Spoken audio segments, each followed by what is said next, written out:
I'm Nicholas Bornos of Capital Link, and I would like to welcome you to this panel session. This panel is going to focus on London as a source of capital to global shipping. As we all know, the London Stock Exchange is a source of capital globally for companies around the world. So we are going to examine how now this applies to shipping, given the renewed activity of companies raising capital in London. This session is comprised first of a presentation that will be given by Axel Kalinowski, the head of Central and Southern Europe of the London Stock Exchange. And by the way, I'd like to thank the London Stock Exchange for their support and cooperation, putting this event together for 13 years in a row. So thank you, Axel, and thank you, Tom. And then after Axel's presentation, we will proceed with a panel discussion on the topic. And Diana Syziu, the partner from Dickinson, is going to moderate it and introduce the panelists. And with that, I would like to welcome you all again and turn it over to Axel for his presentation. Thank you, Nicholas, and a warm welcome to all of you who managed to join us today on behalf of London Stock Exchange. It's really a great pleasure to be able to sort of kick off London International Shipping Week with this event sort of today. Tom, my colleague who will be on the panel as well in a moment, and I had an honor to host the London International Shipping Week delegation at London Stock Exchange to open trading of London just this morning. So it was actually good to be able to shake hands. The UK sort of Minister for Transport, for instance, was part of this delegation. So it's a great week and it's a great day today, and we are very sort of honored to work with our friends at Capital Link to really bring together two worlds, the world of global financial markets and the world of shipping and maritime.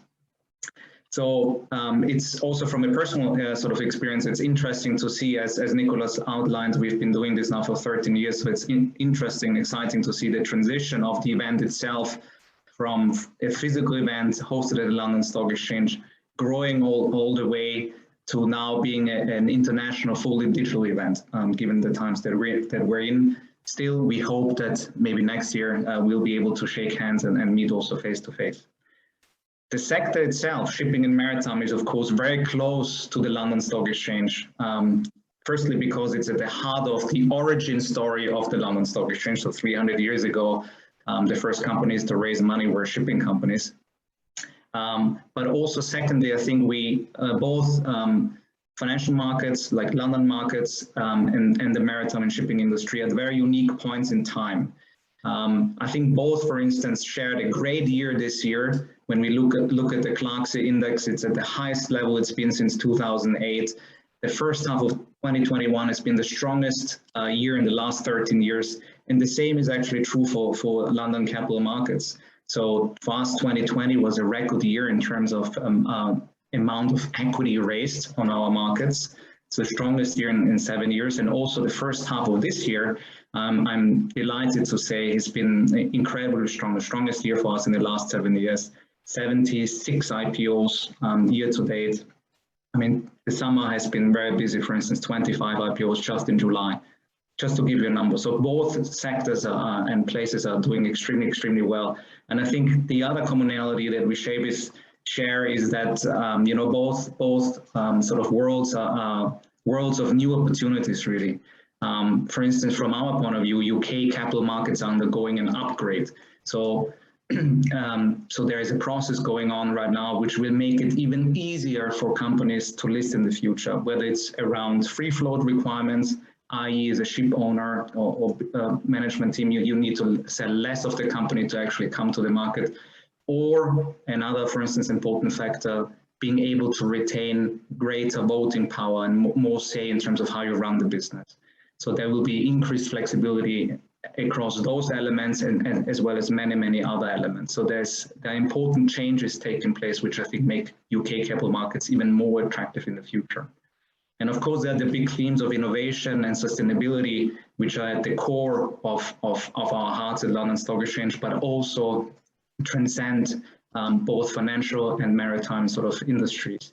Particularly the space of green finance is a space where London is a global leader. So where we are putting a lot of effort in resources, whether it's around transition bonds, sustainability bonds, whether it's about ESG ratings, whether it's about giving higher profile to companies that are innovating and connecting them to investors.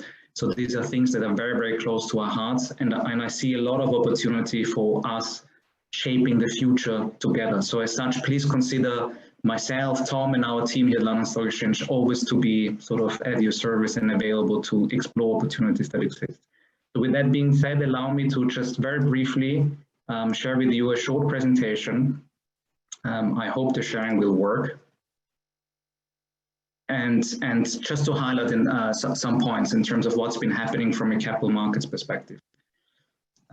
Just very briefly, sort of London Stock Exchange is, as I said, it's no longer just an building in London, but it's actually a global institution today. So we have 25,000 employees. We undertook a merger earlier this year with Refinitiv, which is one of the largest data companies, financial data companies in the world.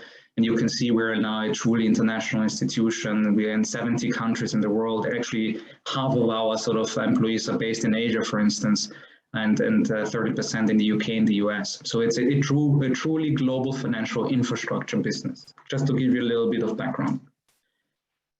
From a capital markets perspective, it's been a tremendously active year, as already touched on before. So London is, by a significant margin, the largest market outside the sort of China and the US in terms of equity having been raised. So here you have a screenshot of what's been happening, for instance, in the European landscape. You can see that, a lot of equity and money, so over $45 billion have been raised in London just this year. So you see the importance that London plays in this space.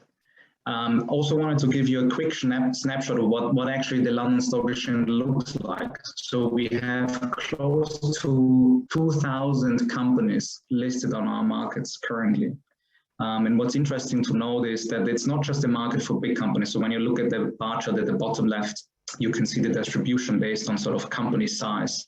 So you can see that, for instance, in a market cap bracket of 100 to 500 million, we have over 500 companies. So there's often the notion that capital markets are only for companies that are very, very large in scale. And of course, we have those listed as well. But London in particular is quite unique on an international level, in that it has a very deep ecosystem around companies that are sort of still mid-sized businesses. And likewise for small-sized businesses, as you can see in the very first bar, which sort of represents businesses with a market cap up to 50 million. So that means you can start to look and consider capital markets at quite an early stage. I think that's something that is often overlooked. So capital markets, particularly London capital markets, are not just for large companies. This year in particular has been sort of shaped by a lot of deal activity, particularly in the technology space. So pretty much half of deal activity came from very innovative, fast-growing businesses. So I think that's also a theme that will more and more transcend the maritime sector. And then the other sort of activity comes really cross-sectional, including the shipping space. So we'll hear one of the panelists has actually raised money this year, so it'll be interesting to hear firsthand from them what it's been like. What's been happening in the shipping sector on global capital markets. So here a little overview of the last few years. I think what's notable to see is that 2020, so last year, the pandemic year, has actually been a record year in terms of equity being raised. So that further underlines the importance of the role that capital markets play. So I think the big sort of very complementary piece of capital markets is that during challenging times, institutional investors are really there to support companies and provide this ongoing sort of access to capital that might not always sort of be the case on the debt or the bank finance side, that sort of when times get more challenging, usually, debt finance starts to dry up. So on the equity side, usually these are sort of, there's record levels of activity. So we've seen this in other sectors as well. Airlines, for instance, have been very busy raising money just to get through this space. And it's not always just sort of money that is being raised for crisis reasons. there's also money being raised for opportunities. And you will be very well aware of this, particularly in the shipping space, where sort of second-hand vessel values last year were sort of at a much lower level than where they are this year. So would you have raised money last year? I think there was a lot of value to take. So this also represents an opportunity. And 2021 is also looking very, very strong, as you can see. Sort of, we are not at the end of the year yet, but we expect sort of a sort of fairly strong sort of 2021 as well. So the signs are positive. Here, just the biggest IPOs that sort of taken place since 2017. You can see Taylor Maritime, we'll hear from them in a moment, who raised very successfully in what sort of was a lockdown period, very substantial amounts of capital, and even came back to raise further capital to acquire seed vessels for the portfolio, and has done so very, very successful, so very impressive.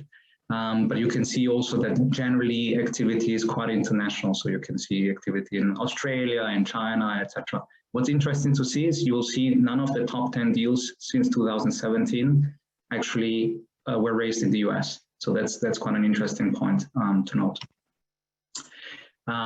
As I touched on, capital markets are about permanent access to capital. So likewise, you can see what's been happening in London since 2017. So a lot of regular issuance. So Tufton, who we also honor to have on a panel in a moment, for instance, have come back regularly to the market, I think over 5 times over the last few years. So tremendous success.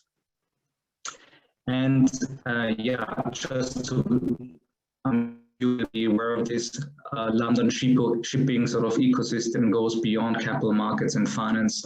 I mean, we have the who is who of the sort of international maritime industry sort of placed in London. So from that point of view, London is really a great place to sort of meet people and connect and raise funds.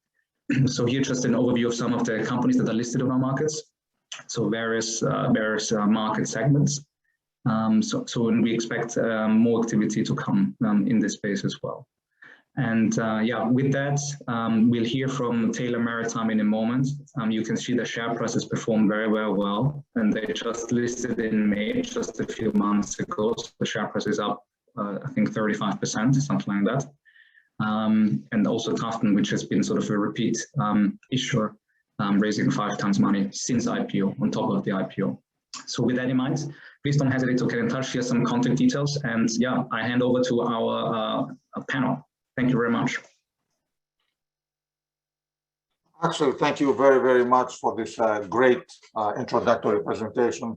Now I would kindly invite everybody to join us for the panel discussion that is going to be led by Diana Syziu of Hill Dickinson.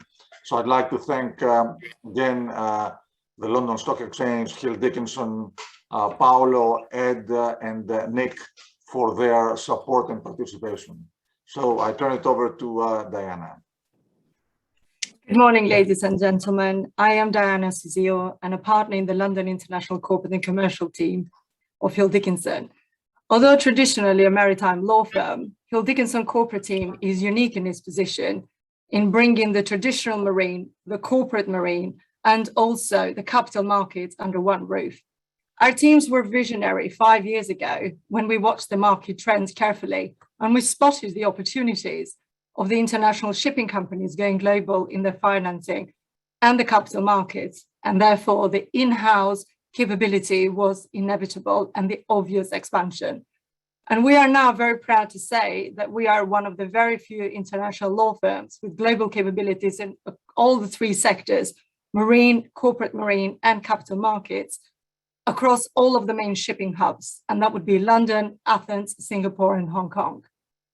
I'm very pleased today to be joined by a very esteemed panel, which I'd like to very briefly introduce.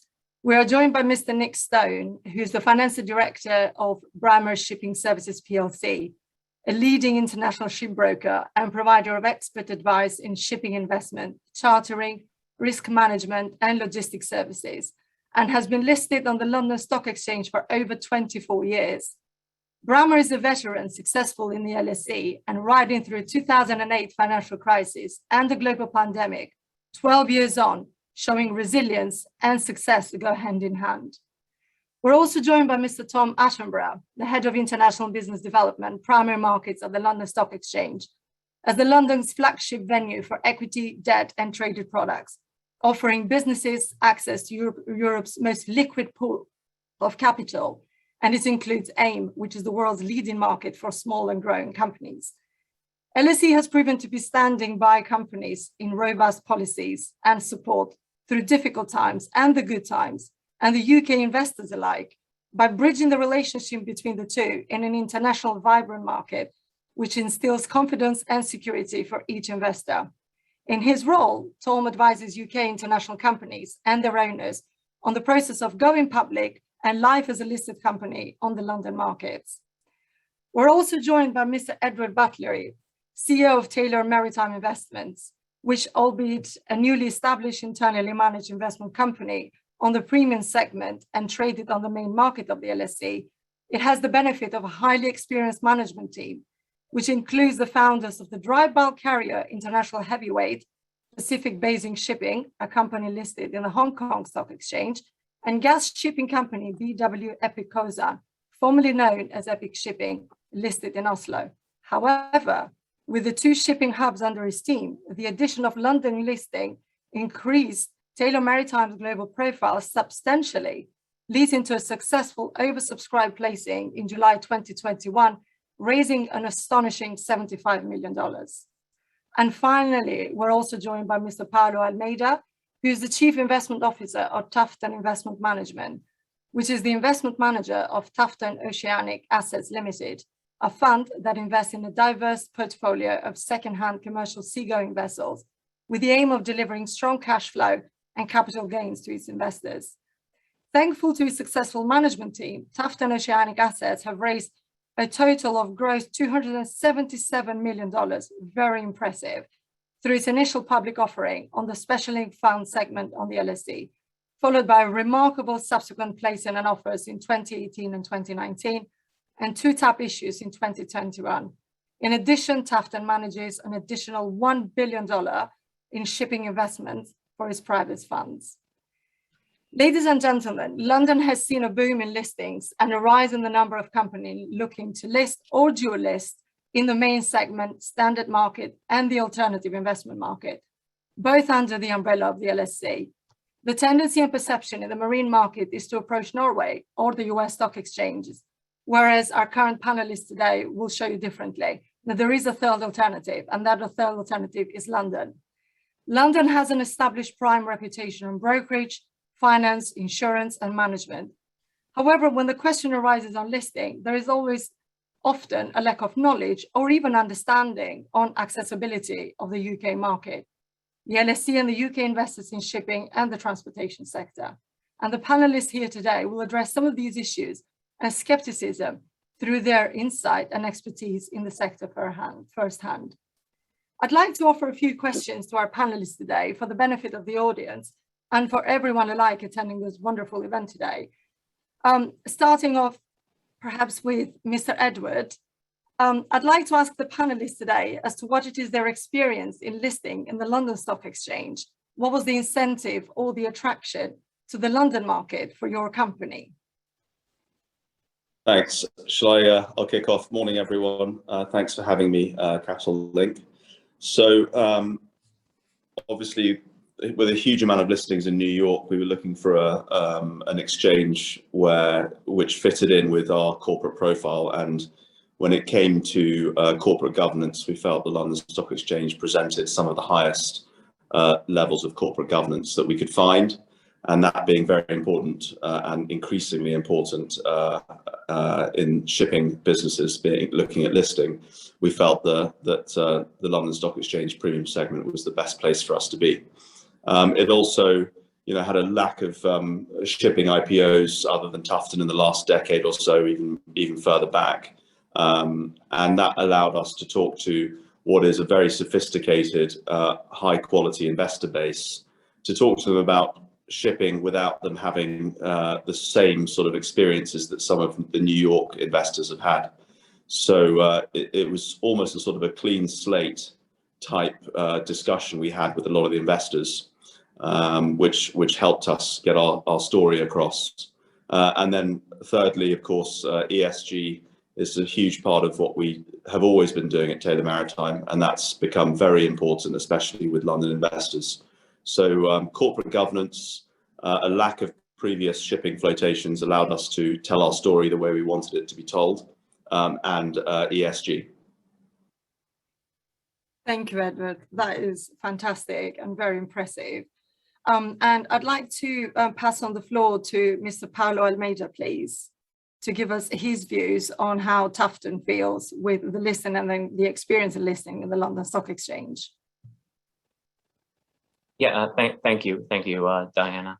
When I moved to London in 1999, a few people asked me, or many people asked me, why moving to London? Well, one reason clearly is that it's a shipping hub, and Axel already touched on that. And the other is, you move to where the money is. And, London, as Axel, very thoughtfully went through, London is, undoubtedly the second most important financial market in the world, pretty close second to New York. And it's also the European headquarters for just about every non-European investor. There is as Axel also pointed out, there is a very large segment of companies that are between 100 and 500 million pounds. And especially so, there is a fairly long history of alternative investment funds of that size. So London has been a major market for raising money for the infrastructure sector first. Also became fairly important in aircraft leasing. And although those sectors are also present in the US, in London, you can use a fund format as opposed to a corporate format, which suited Tufton extremely well. Since we're fund manager, it suited Taylor Maritime very well. And you actually get, once you're over, say, 200 million, we're clearly much larger than that now, but once you get to about $200 million market cap, you do get quite a good following. The other thing that we liked about the market is that there is a history of investors who follow, what I call a quasi-endowment model. So they sort of run themselves like a family office or like a university endowment, where they have highly diverse portfolios. Where they may only invest 20–30% in traditional listed equities or gold or fixed income, but then have exposure to a lot of alternative segments like shipping and some of those other segments I mentioned before. So that made it the perfect venue for bringing to market a shipping fund at the end of 2017. Fantastic. That's another success story, of course. And I'd like to turn now to our veteran panelist, Braemar Shipping Services PLC, to Nick. Nick, obviously you have been in the LSE for over 24 years now. And I would just like to I'd like you to share your experience on how it is to continue to be listed on the London Stock Exchange. Braemar has, as we said, has ridden through a global crisis in 2008, and 12 years on, we also had the backdrop of the global pandemic. And just wanted to take your views on it, on continuing to be listing on the London Stock Exchange and the support around it and the incentive to the investors. Thank you, Diana, and morning, everybody.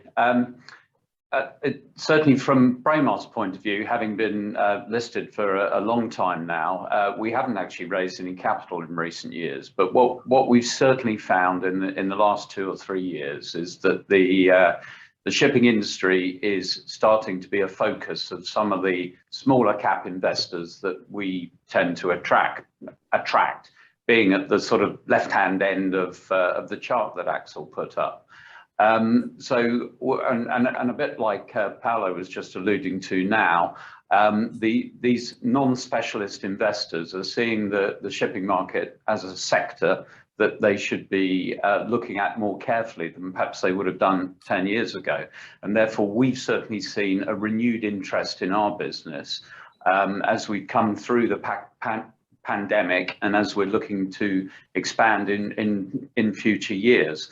The other fact that we see is that it's not just London investors actually who show an interest, that we've interest from investors from other regions and other sectors, which just I think illustrates to us that as we remain a premium listed London company, that access to capital is very readily available.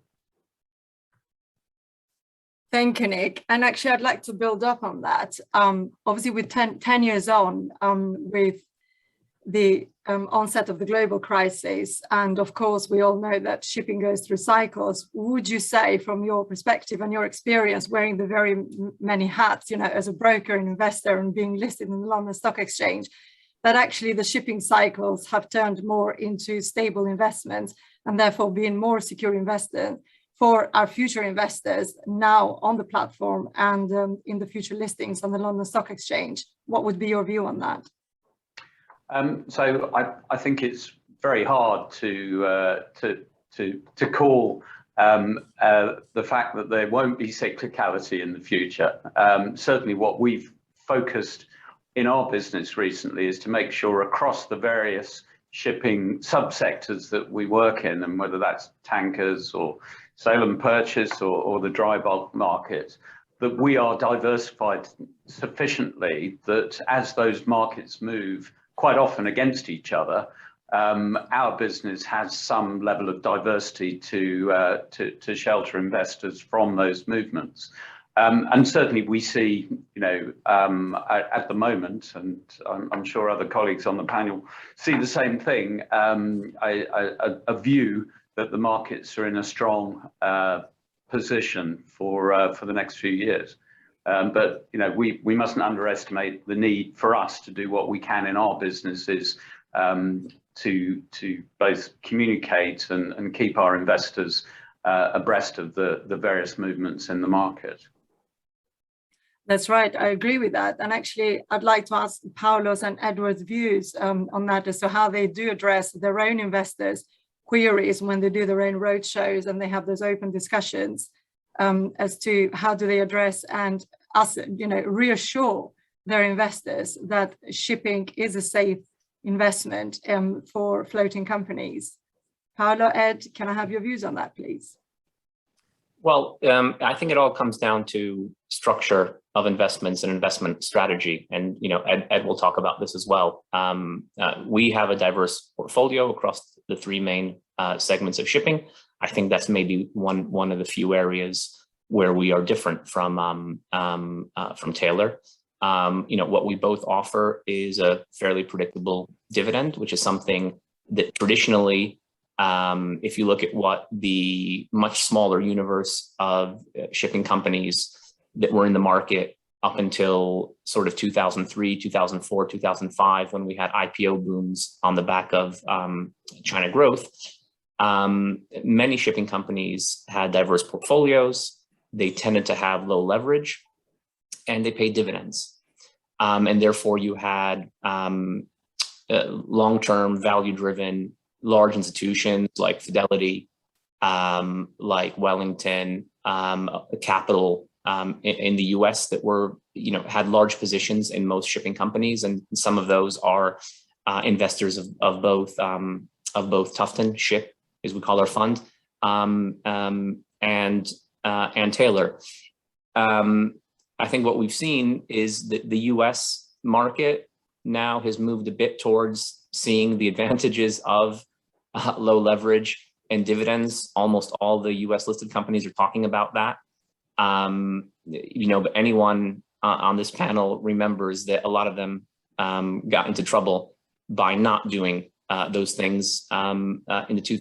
I think it's all about having the right structure to match what investors are looking for. You know, as you know, there's this great British phrase, horses for courses. We think that's the right structure for the London market, for the investors who are following this sort of quasi-endowment, highly diversified investment portfolio. And you can't completely take the cyclicality out of shipping, but you can invest in it very responsibly through sensible capital structures, paying a dividend, having some diversity, and also, and we'll come back to that later, of course, very strong ESG principles. Absolutely. Edward, would you like to add anything to that? Sure. In terms, because obviously you wear too many hats, you know, spread across the globe. How would you be speaking to your investors to address exactly those type of concerns? I think everything Paolo said is absolutely right. You know, I definitely don't believe that shipping cycles have gone away. The underlying asset is cyclical. Ship owners have short memories. As we've seen in the container market, you've got an order book pushing 30% already. We've just come out of a 10-year depression and already people are ordering left, right, and center. I don't think cycles necessarily change, but the return profile to the investors can be managed more actively or in a slightly different way that creates a more stable income for the investor. So capital structure is super important.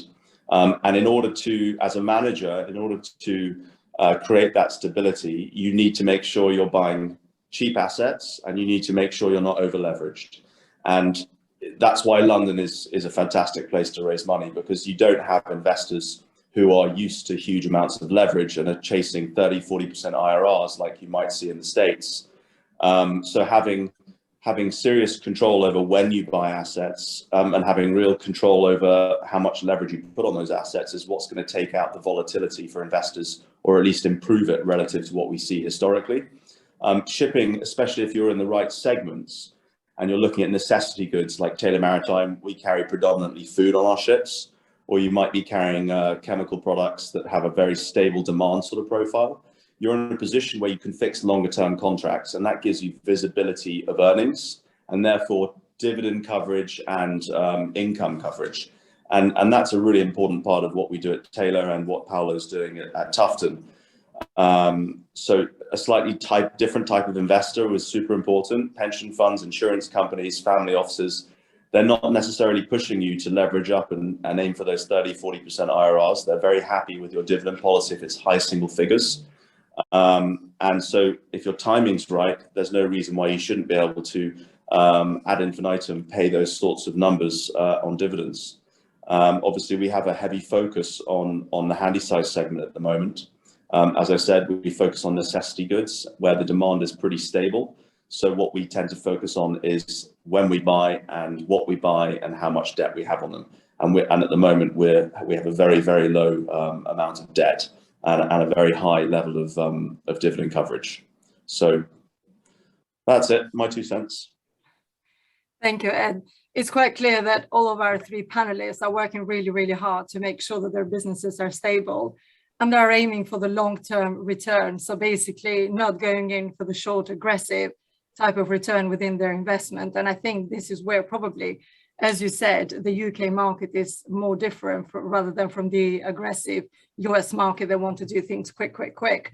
And at the back of that, Tom, I'd like to take the LSE's view on that as to what it is the LSE is doing to support these very hardworking managers that we've got here on the panel and all of the other shipping companies listed on the London Stock Exchange to make sure that the volatility of the shipping cycles does not affect their investment. And the LSE is there to support them, not just the listing companies, but the UK investors alike. Thanks, Diana. Well, rather, as Edward and Paolo have both said, I'm not sure anything we do is going to remove cyclicality in the sector. But I think what we can do as an exchange is try and make the London market as attractive as possible and work with the broader ecosystem to encourage more companies to come and list here. And that's going to be partly what we do as an exchange, partly what the rest of the advisory community, be they banks, lawyers, accountants, PR, the whole advisory ecosystem do. And it's partly about the regulatory structure that exists on market. I think Axel touched on it. We have a listing regime in London that is by and large 30 plus years old that has served us very well over the years. And I think one of London's real outstanding advantages is that its governance regime, disclosure regime is seen as very balanced and fair and held by investors in high esteem. But what I do think is that, of course, post-Brexit, it's given everyone the opportunity to take a step back and say, looking forward, how can we make our market even more competitive, even more attractive on what is an increasingly global stage? I mean, in the shipping sector, of course, it's always been a global industry, but I think that is even more true today than ever before, and across other sectors as well. So there are a variety of consultations ongoing at the moment within government. One with the Financial Conduct Authority on the broader listing regime, one on prospectus contents that sits within HM Treasury, another within HM Treasury on wholesale markets, which I think if you look at all of that put together, the direction of travel the London market is taking, I think it'll, going forward, give shipping businesses even more flexibility to look to tap the London market, not just through the type of fund structures that both Edward and Paolo have used, but for family-owned, founder-led businesses. You know, things like free float coming down from the 25% fixed mark on the main markets down to 10% is in the consultation. Things like allowing dual-class share structures on the premium segment, allowing founders and owners to have that little bit more control. I think these are things that going forward, without impacting and sort of holding below the waterline, if you like, investors' expectations in the market, but we can make through the regulatory change, and we're feeding into that, of course, make London even more attractive for issuers going forward. So I think it's a combination of all of those factors. It is indeed. I agree, and thank you, Tom. And I think that kind of brings us nicely to what it is, the main theme and the crucial topic of this year's London International Shipping Week, which is the environmental social governance. We all support and we all work extremely hard with our stakeholders, our clients, to do right by our present actions for our future generations. We will definitely be judged upon our actions today. And shipping has often been viewed as the guilty participator affecting the environment, and therefore shipping has actually stepped up to the challenge, and they have driven very important initiatives such as the Poseidon Principles, the IMO 2020 regulations, all the various activities, and the decarbonization as mentioned in the previous panel. I'd like to know from the panelists, particularly from Paolo, from Nick, and from Ed, as to how have such initiatives affected the strategy and the approach to the investors in operating and or promoting environmentally compliant business policies. It will definitely be one of the main requirements. And I would like to know from the panelists as to whether that has made the roadshows more difficult, or it has come to a higher cost. What kind of challenges have they encountered in the process? Thanks. Yes, sorry, Ed, yes, go, yes, please. So, I mean, ESG, if we start with sort of the environmental side, a lot of young managers, you know, the environment is not just something that you're box checking for your investors anymore. It's something that at home, at our children's schools, has become a huge part of life. My children ask us not to go on airplanes for holidays now. They do plastic-free campaigns at their schools as well. We're about to go plastic-free in terms of bottled water on all of our ships. We're installing water filters. You know, these are small, low-hanging fruit that's easy to do quickly, and you just need a team ready to get on with it. So from an environmental point of view, it's a way of life now for a lot of my peers. It's something that was easy to bring to the table. You know, we have a responsibility now as managers who hopefully will be in this industry for the rest of our lives. This is our responsibility and our chance to really do something different. And there's a lot of stuff out there we can all do quite easily that makes a big difference in a cumulative manner. And Taylor Maritime's committed to that. Our corporate clothing is going to be biodegradable and sustainably sourced from now on. Small things, easy to do. You've got to focus on them and have a team of guys willing to do them. On a higher level, Taylor Maritime's obviously looking at biofuels, upgrades to engines, things like that. I don't think we're going to come up one day with a solution like a silver bullet that solves all of our problems. I just don't think shipping's in a position right now to do that, although a lot of the headlines talk about hydrogen and ammonia, and that will come. But in the meantime, there's a huge amount we can all do by upgrading old technology with a little bit of investment, putting our heads together, that makes a big difference. And that was a hugely important part of our fundraising pitch. And it was very important to our investors. On a social governance point of view, you know, it's the timing of COVID really brings that under the spotlight, taking care of your crew. There's been a lot of crew that have had a really, really rough few years, and spending the extra money to make sure they get home to their families, spending the time to make sure their families are taken care of, they have the emotional support they need because the husband might be away at sea for much more than they had expected. Helping out at home with regards to making sure the kids are going to school or the right schools or get the right support. We've been heavily involved in a lot of that, as well as some fantastic charities out there that we are involved with. From the governance point of view, also very important with our investors. Our management team's invested about $20 million alongside the investors in the IPO. We are continuing to invest at every opportunity where we have a bit of spare cash. And really show that the alignment created is not only in existence, but it's full alignment. So we've taken away all sale and purchase commissions. We don't charge performance fees. We give as much transparency as possible. And so the advantage or the opportunity to Paolo and myself now is that for 10 years, there have been some negative press about corporate governance and the sort of public-private structures within shipping. Conflicts are going to exist in every business, in every market, all over the world forever. It's what we do with those conflicts and how we manage those conflicts that make us good managers or opaque managers. And at Taylor Maritime, we've admitted and shown fully that we have a bit of private side, we've got a bit of public side. We offered our private management businesses for free at the IPO. It created a huge amount of confusion, but we operate a pretty transparent structure, and we have safeguards in place to make sure that those conflicts are dealt with properly. And that's also why the advantage of the LSE trust structure is interesting to me, because we have a majority independent board. They check everything.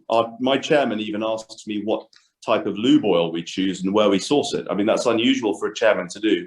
But Nick Likidopoulou is one of those chairmen. He goes right down into the detail, and we encourage him to get involved on that level of detail, because it just means that we know that we are fully aligned and everything's totally transparent. So environment at home and bring that into the office, alignment, transparency of your conflicts, because you can't have no conflicts, and taking care of crew and stakeholders in the business, both onshore and at sea. That's an impressive a chain of actions, positive actions, really tangible, really practical, none of which sound difficult for any one of us. They don't need to be just in the shipping. But as you say, Ed, it's not something that's going to change overnight. And Rome certainly wasn't built in a day. But if we all play our part bit by bit, then we will obviously make the positive change and not take it for granted.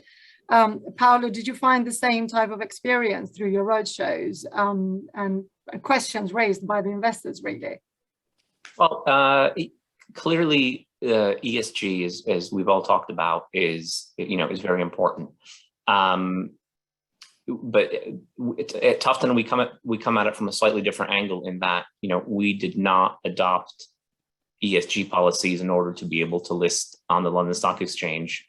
We've been doing this for nearly 10 years because we have been managing money for very large, sophisticated pension funds. So a lot of this we've been doing 5, 7, 10 years. We've been doing all of the stuff that Ed mentioned, the crew rotation crisis of last year, which unfortunately has come back now because of the new outbreaks of the Delta virus. We've had a lot of problems with seafarers from Philippines and India, of course, where there are local breakouts. Last summer, and we reported on this publicly in terms of what our statistics were versus the industry overall. Last summer, especially, and into early autumn, we went to great expense, and in some cases even had conflicts with our charterers in order to get crew crew that was past rotation dates off of vessels. So we deviated vessels. We in many cases put the ships off hire because it was the right thing to do. It wasn't huge amounts of money, of course, but it was pretty significant. What we then found after that was then the charterers actually, after some period, some were better than others, but eventually they all partook in it, and in some cases even took most of those costs as opposed to just sharing them with us. That's been a very big issue. On environmental, we're doing some of the things that Ed mentioned. We're investing in all of our vessels, not only in the listed company, but in our private funds as well. We'll expect by early next year to have invested about $1 million per vessel in a third of our fleet. So that's about 30 ships in total, in order to save about 10% on average fuel efficiency and emissions on those. And the best part of all is those investments are actually quite accretive. You're saving money for your charterer, you're reducing the carbon footprint for your charterers. So if you're dealing with the right counterparties, they're quite happy to pay their share of that. So those investments are very, very good ones to make. Two other things. We actually have had for a bit over 5 years now, we've seriously limited the amount of thermal coal that our vessels carry.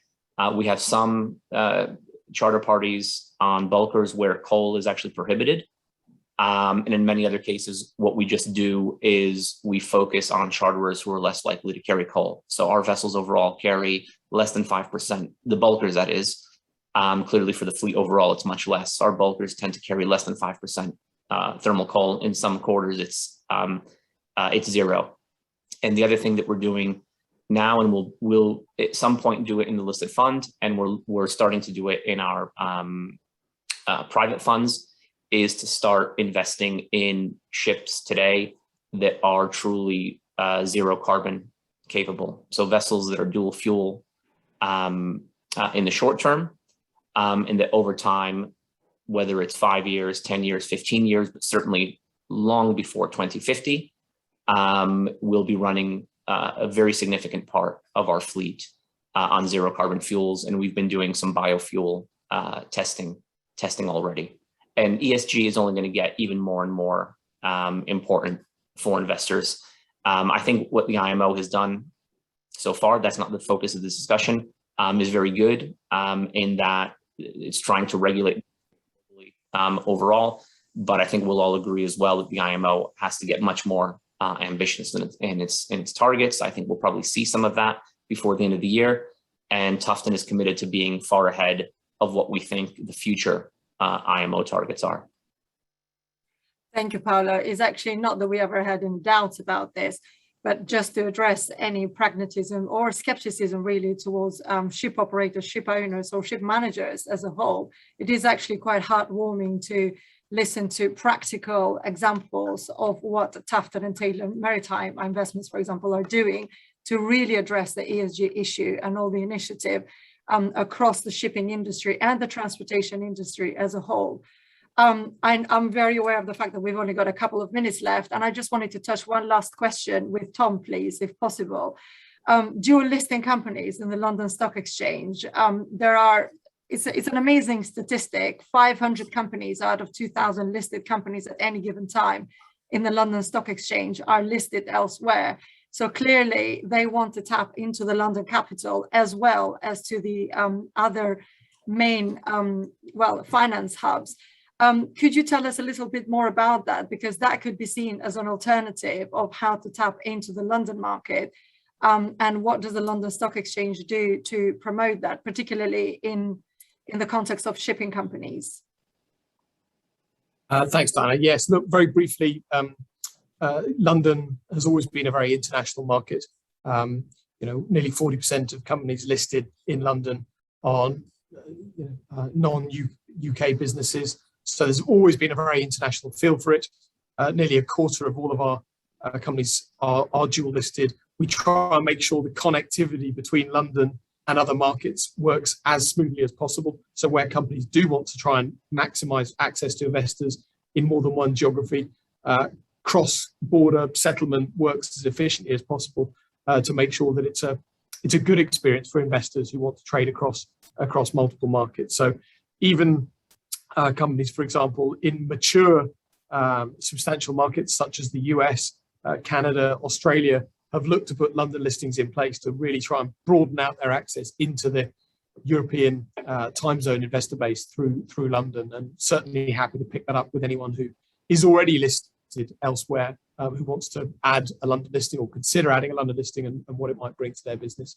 But as you said, Diana, very conscious of the time. Maybe that's a topic for another day. That's right. Thank you. Thank you so much, my esteemed panel. And I had plenty more questions actually on the list to ask, but I'm very conscious of the time. But if anyone would like to follow up with any of the matters that our panelists addressed here today, all the details are actually on the Capital Link forum platform. And no doubt Nicholas and Eleni will do a tremendous job to share the contact list for everyone. But thank you for today. It's been a pleasure being the moderator of this esteemed panel. Thank you from my side as well, Diana, very well done. And thank you to all of you. It's been a very, very interesting panel. And I wish you a great rest of the week. And I look forward next time to do it in person. And again, thank you very much. Thank you. Thank you. Thanks. Bye-bye. Bye. You can tell when we talk about money, it's always a very popular, panel. So thank you very much to everybody. Bye-bye.